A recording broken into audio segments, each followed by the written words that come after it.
gentlemen of the press, I'm making this address with the mandate of the traditional governance of Asaba, and specifically the Asaba Council and its resident governments. It has been brought to our attention that there is a proposal for the capital of the proposed Anioma State to be removed from Asaba.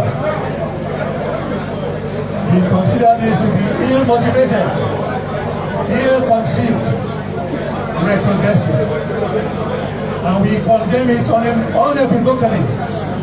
We condemn it without reservation. The people of Asaba completely refute any such proposal.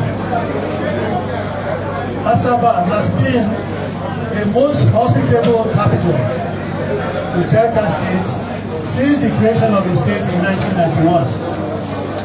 We have offered peace. We have offered prosperity. We have achieved social cohesion with various ethnic nationalities living in harmony in Asaba. Businesses have prospered here. We have enjoyed peace, and these and many other attributes have resulted in Asaba being the fastest growing capital city in Nigeria and in Africa.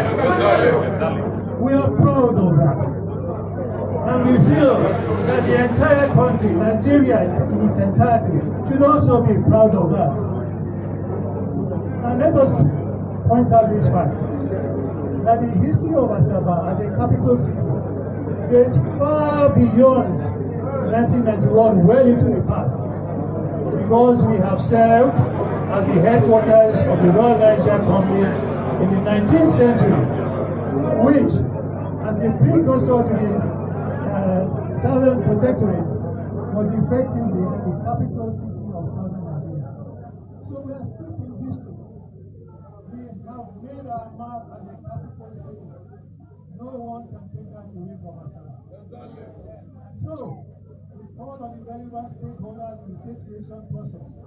We call on the governments at federal, state, and all levels to take cognizance of Asaba's history as a capital, to take cognizance of our one voice that is loud, that is clear, that is resolute, and we completely reject any idea that the capital of Anioma State should be removed from Asaba. So we call on all these stakeholders, we call on our neighbors and all the people of Anioma to share in this position that the capital of Anioma State remains here and shall remain so forever. Long live Anioma land, long live Anioma, long live the Federal Republic of Nigeria.